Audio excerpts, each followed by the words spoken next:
This video is available ad-free in an audio podcast form on locals.com, which is sort of like Patreon if you want to support, and my entire content library is up on Odyssey, which is a YouTube platform alternative for anyone who wants to try something new. Links down below in the description. Okay, so today I want to discuss the Cyberpunk 2077 launch disaster, and before going further, I have to make one thing very, very clear. This is not a review or a discussion of the game itself in any capacity.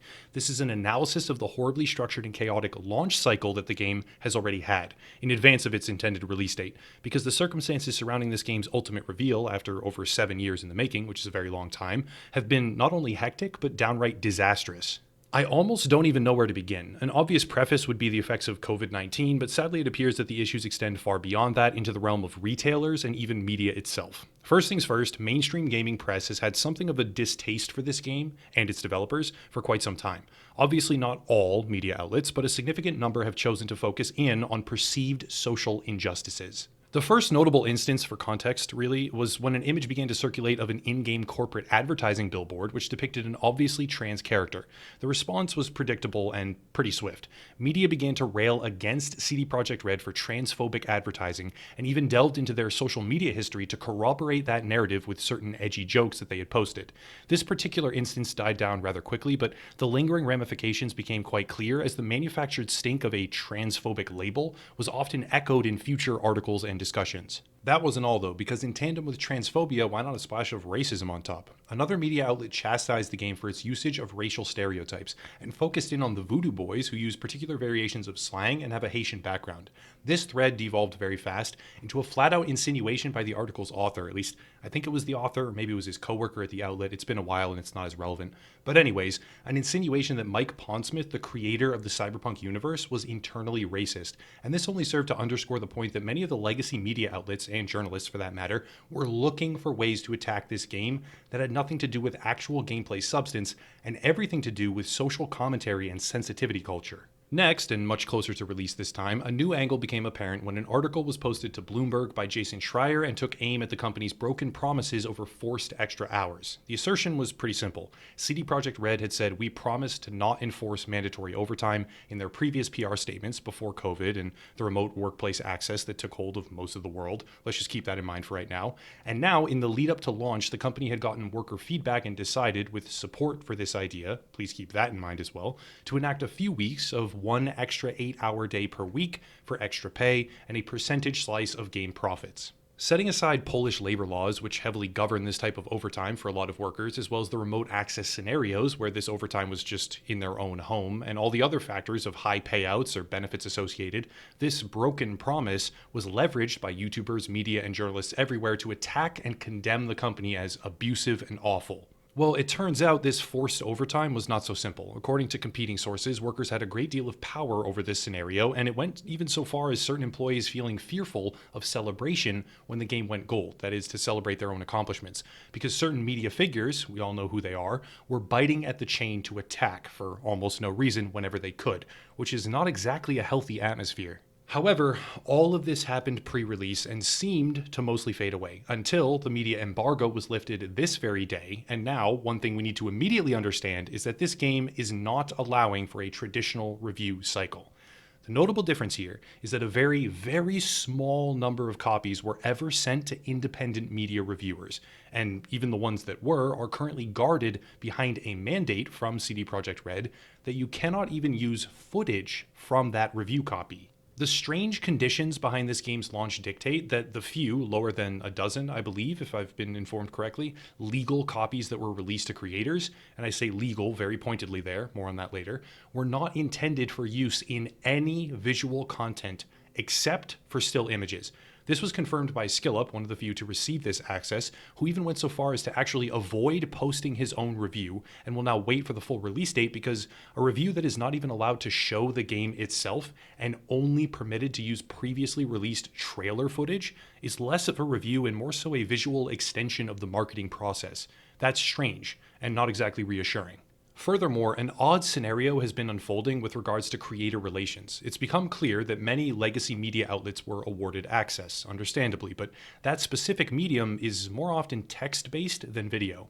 This means that the stills-only mandate, where you can't gather footage from review copies, is not actually inhibiting the traditional review article postings as much, and really only hurts the streamers and YouTubers who would do a fully comprehensive and visually aided review of the game pre-release. But that's not all, because it turns out that almost all creators, from those with millions to hundreds of thousands to tens of thousands of subscribers and everywhere in between, were almost completely ghosted. I can confirm, anecdotally, that's fair, that myself and a huge number of creators that I'm aware of, and some of them personally friends with, who reached out numerous times regarding possible review access, were completely ignored. Now, before anyone says, well, yeah, but who cares, you deserve it, just hang on, because even if that's true, which it might be, I was sent promotional material fairly near release. Rockstar Cyberpunk collaboration energy drinks, a hoodie, a hat, etc. I was in contact with their North American head of communications to update my info for legal reasons, as well as address and various other details, but upon reaching out with a simple email for a referral to the proper channel to request early access or any sort of creator preview code in any situation at all, there was no response whatsoever.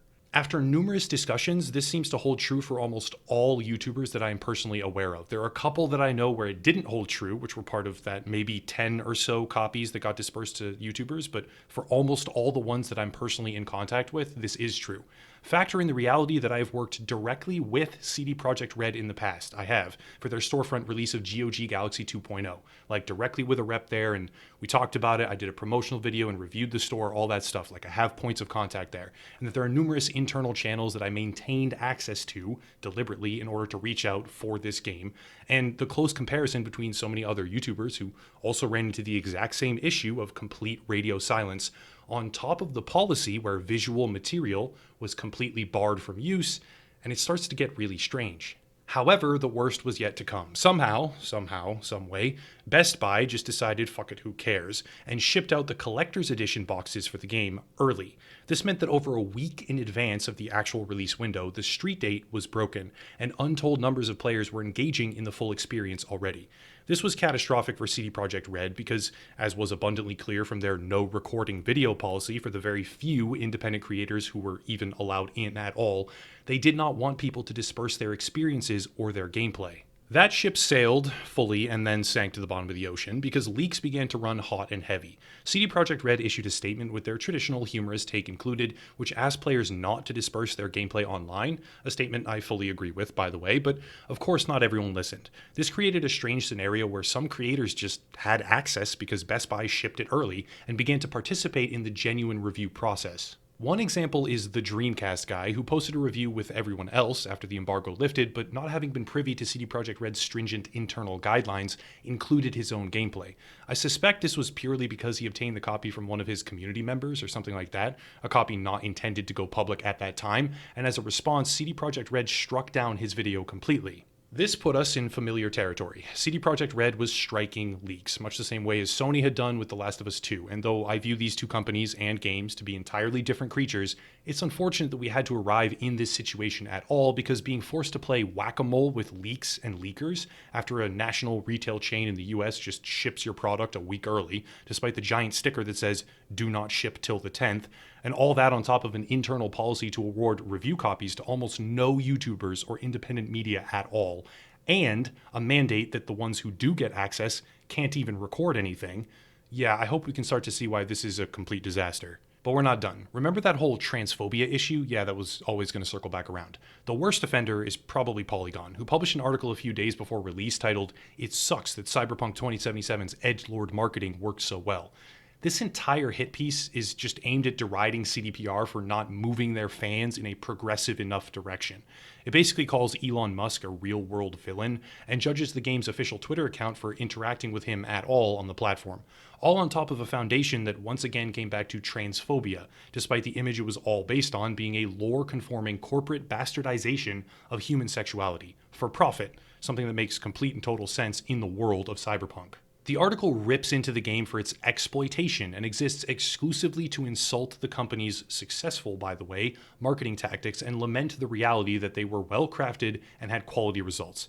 The article also, of course, brings up the Voodoo Boys and dredges up all of the previous conflict it can in order to maximize its own impact, which felt like anything and everything other than legitimate journalism. It really felt like, how can I do as much damage as possible? But wait, Polygon, seriously, Polygon, is one of the very few entities at all who would end up being allowed access to the game for review purposes. Something I myself was very openly annoyed about, publicly, having run up against a complete brick wall with so many other creators in terms of even getting a response from the company about what their policies might be, or even just a rejection, even just a no, I'm sorry, we can't make that work, you don't get one. Not even that for me and every other creator that I'm personally aware of.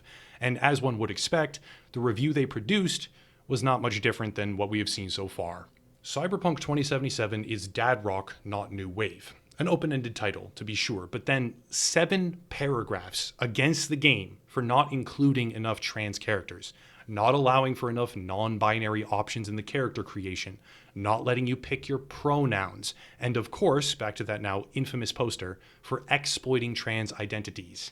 This really is about a third of the entire review, and it specifically decries the game for not doing enough internal storytelling about V if you choose to play as a trans version of that character, forgetting that the entire point of an RPG is to tell the story as V, where your choices create the narrative. This is not a history lesson on who V is and why, so that a giant monologued activist narrative can be told. This is a story unfolding about where V goes and what she does, where you make the choices.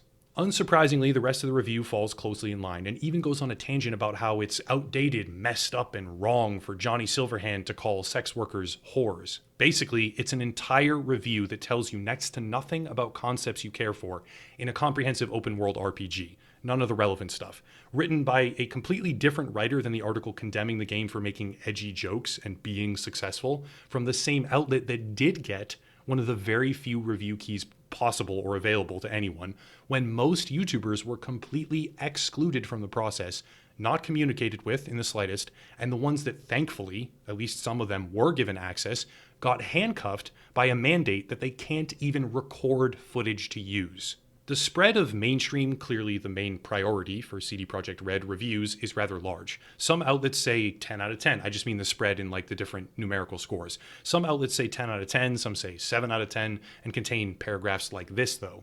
Quote, combat and infiltration sadly depend too much on player showmanship, never pressing you to make tactical decisions in the thick of it, and worse, never prodding you to make meaningful decisions about where to pour your points. There's a ton of variety with potential for creative hybrid builds, from a bare-fisted guerrilla hacker V to a loud gun-toting pacifist that walks and talks like Rambo but instills non-lethal mods on every weapon. End quote. This one really threw me a curveball because if there is a ton of variety with potential for creative hybrid builds, how in the absolute fuck is the game never prodding you to make meaningful decisions about where to pour your points? Maybe it doesn't prod you to go a specific certain direction, but that doesn't mean that those directions, as stated by the review itself, aren't meaningful. It's basically a back-to-back 2-sentence contradiction of itself that states that the game's skill points don't have meaning, but that there are tons of creative builds to make. I'm at a loss on that one. The consensus from these reviews, the few that were allowed to happen outside the mainstream as well, is that the game is unfinished and buggy. Now, to be fair, a day 0 or day 1 patch can have a huge impact on this, but when you combine the common thread of it's extremely buggy and those issues critically disrupted the experience, which is what many have already said in their coverage, with the policy of you cannot record any footage at all, and then the added factor of these reviews all being conducted on PC, with not a single console review code being sent to anyone at all, either mainstream or independent, plus the street date being not just broken, but shattered by a full-on retail giant, and the entire launch cycle thus far has become somewhat of a disaster. This is not to judge the game itself, seeing as I have not played it, okay? I gotta make that very clear. However, looking at the launch cycle as a whole, I am not reassured, not emboldened with confidence, and not really sure of the direction this will go in terms of public perception. Many people will buy this game as a means to occupy themselves during the pandemic. If it has major crashes and issues with bugs and or glitches, that might put them in a really bad position. Another large group will buy this game purely based on the hype alone and not really purchase with the full understanding of what a game based wholly on a pen and paper RPG will actually be like. And lastly, the group that does purchase this game with all proper intention and expectation will be diverse in their background. Xbox, PS4, PC, all three. And many of them are not in a position where they trust the mainstream review process. CDPR is often heralded as the champion of the people, but that image is at odds with their decisions regarding the game's current launch cycle, and it remains to be seen how that will impact the finalized reception. I'm still excited to play, I just have to make that clear because the framework of what the game is checks so many different boxes for me. It's exactly what I look for and enjoy in video games as kind of a core premise, but having seen this entire launch day cycle thing unfold, I'm very concerned that the sky-high expectations for this title to become the savior of gaming and the messiah of a new era in the industry, well, I just don't think it's going to go that way at first, given the volatility of public impressions and the choices that CDPR have made. Like, it does not instill confidence knowing that they said here, only like 10 YouTubers that aren't mainstream legacy media even get codes, and the ones that we do give access to, you can't record anything. Why are you trying to hide the game from the reviews? Either way, I could be wrong. I hope I'm wrong. I'm probably wrong. But this launch window has been an unexpected disaster, so I thought I'd talk about it. If you want to support, links down below, merch, locals, Odyssey, as well as another gaming YouTuber to check out, but I'll cut it there and stop rambling. As always, thank you all for watching, and have a nice night.